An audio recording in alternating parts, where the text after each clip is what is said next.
Hello friends, चलिए आज हम पढ़ते हैं प्रोनाउन का अंतिम पार्ट। लास्ट पार्ट है रेसिप्रोकल प्रोनाउन, परस्परवाचक सर्वनाम। इसका हिंदी में अर्थ होता है परस्परवाचक सर्वनाम। इसके नाम से ही इसका अर्थ समझ में आ रहा है कि परस्पर मतलब होता क्या है।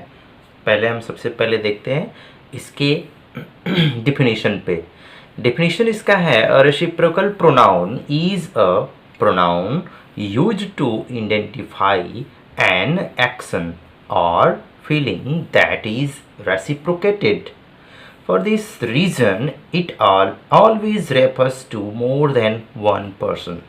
आप देख सकते हैं कि ये कह रहा है कि एक रेसिप्रोकल प्रोनाउन, एक परस्परवाचक सर्वनाम वास्तव में एक कार्य को आइडेंटिफाई करने में प्रयोग एक प्रोनाउन की तरह प्रयोग किया जाता है या उसकी भावनाओं को प्रेरित करने के लिए किया जाता है या परस्पर बताता है।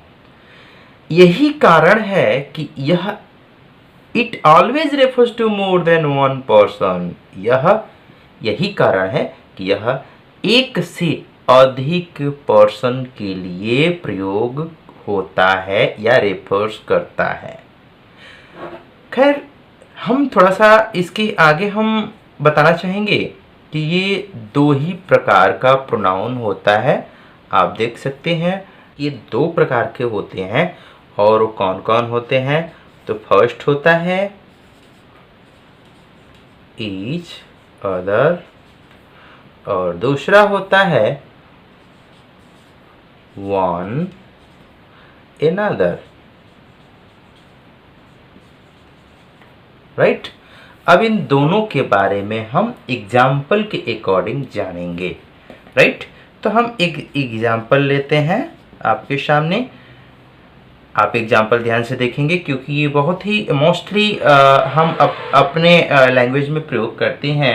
जैसे रोहन सीमा को हाथ हिला रहा है और सीमा रोहन को हाथ हिला रही है, और वेविंग कहते हैं हाथ हिलाने को। तो एक एग्जाम्पल को हम कह रहे हैं कि देखिए कैसे ये कन्वर्ट करता है। रोहन, हम कहते हैं Rohan is waving to Seema, right, and Seema is waving to Rohan. इस सेंटेंस में हमने ईच अदर और वन अदर किसी का प्रयोग नहीं किया है, लेकिन हम साधारणतः जनरल इंग्लिश में जो कि हम जनरली हम बोलते हैं तो हम यही बोलते हैं, Rohan is waving to Seema and Seema is waving to Rohan. लेकिन अब हम इसको, इस सेंटेंस को शॉर्ट करके हम कंबाइन करेंगे और एक इस रेसिप्रोकल प्रोनाउन के अकॉर्डिंग जोड़ेंगे। तो कैसे जोड़ेंगे, इसका सीधा साधा एक एग्जाम्पल बनेगा कि Rohan and Seema, right, are waving two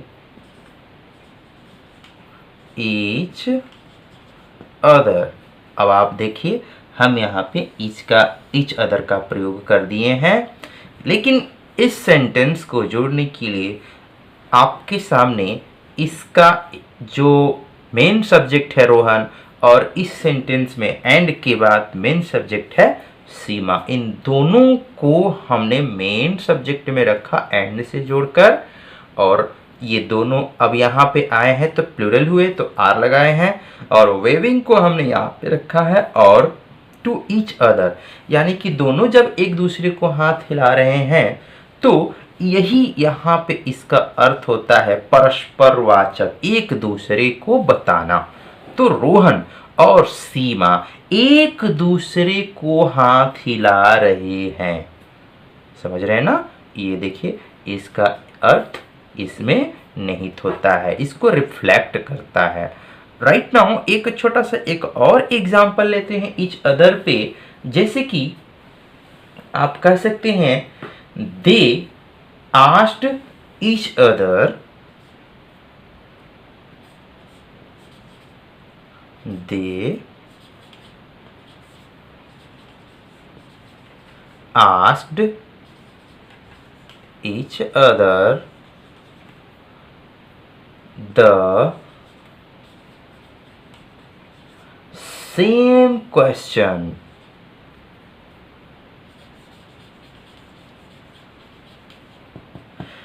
way एक दूसरे को वही क्वेश्चन पूछते थे, यानी कि सेम क्वेश्चन, वे एक दूसरे को सेम क्वेश्चन पूछते थे। यहाँ पर देखिए ये मैंने यूज किया। अब इस तरीके से बहुत सारे एग्जाम्पल्स होते हैं ईच अदर के लिए भी, तो हम थोड़ा सा वन अनदर के बारे में बताते हैं। वन अनदर का जो एग्जाम्पल है वो इस प्रकार है। वन अनदर के लिए हम एक आपको एग्जाम्पल रखते हैं, जैसे कि द एग्जाम्पल है the students helped, right, the students helped one another, ठीक है ना, the students helped one another. यहाँ पे किसी कार्य को हेल्प करने के लिए किया जाता है, थोड़ा सा हम ऑब्जेक्ट भी जोड़ देते हैं, perform the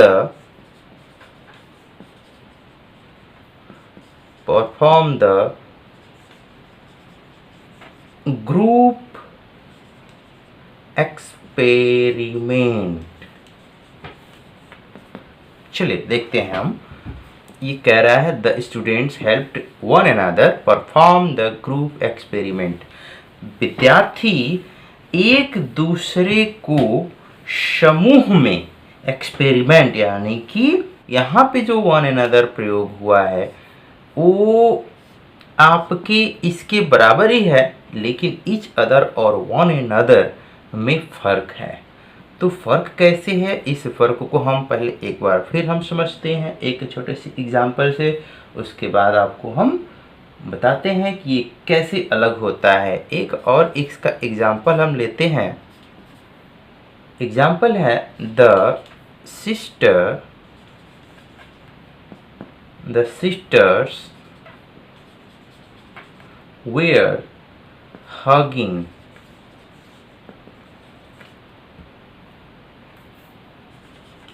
one another. The sisters were hugging one another.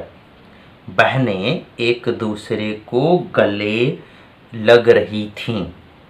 बहनें एक दूसरे को गले लग रही थीं। आपको मैं बताऊं कि जैसा कि डेफिनेशन में यहाँ पे बताया गया है, it always refers to more than one person. यह हमेशा एक से अधिक व्यक्ति का रेफर्स करता है, इंडिकेट करता है या आइडेंटिफाई करता है। तो हम कह सकते हैं जैसा कि ईच अदर में भी वैसे आपने देखा, वन अनदर में भी वही देखा। The students help one another perform the group experiment. यहाँ पे स्टूडेंट्स बहुत सारे हैं। The sisters were hugging one another, यहाँ पे ये भी कह सकते हैं कि ये ग्रुप भी है और नहीं भी है। दो बहनें यानी कि प्लूरल हुआ, लेकिन हम पूरे इंडिया भर की बहनों की बात करें तो वे एक दूसरे को हगिंग करती हैं। स्टूडेंट्स यहाँ पे मदद करते हैं, तो क्लास में 2 स्टूडेंट्स हो सकते हैं और 2 से अधिक भी हो सकते हैं राइट नाउ, इसलिए वन अनदर का प्रयोग करेंगे जब 2 से अधिक हो। तो जब यहाँ पे हम 2 से अधिक होता है तो वन अनदर का प्रयोग करते हैं, लेकिन जब 1 से अधिक की बात आती है तो हम ईच अदर का प्रयोग करते हैं। आप इसके अकॉर्डिंग बहुत सारा एग्जाम्पल्स देखेंगे और सारे एग्जाम्पल्स में ध्यान रखिएगा कि ये रेसिप्रोकल प्रोनाउन परस्परवाचक सर्वनाम ईच अदर एक से अधिक के लिए प्रयोग किया जाता है जब ऐसा एक्शन का आइडेंटिफाई करे। राइट नाउ दो से अधिक जब करे तो हम वन अनदर का प्रयोग करते हैं, यानी कि एक एक परस्पर करके। प्रोनाउन यहीं पे ख़त्म होता है। इसके बाद आपको हम ले आएंगे एडजेक्टिव का पार्ट्स, जो कि बहुत ही इम्पॉर्टेंट है जनरल ग्रामर के अकॉर्डिंग। तो आप इन सारे प्रोनाउंस का स्टडी अब बारी बारी से करें और इसका वर्कशीट हमेशा लगाते रहें। तब तक के लिए वेरी वेरी थैंक यू।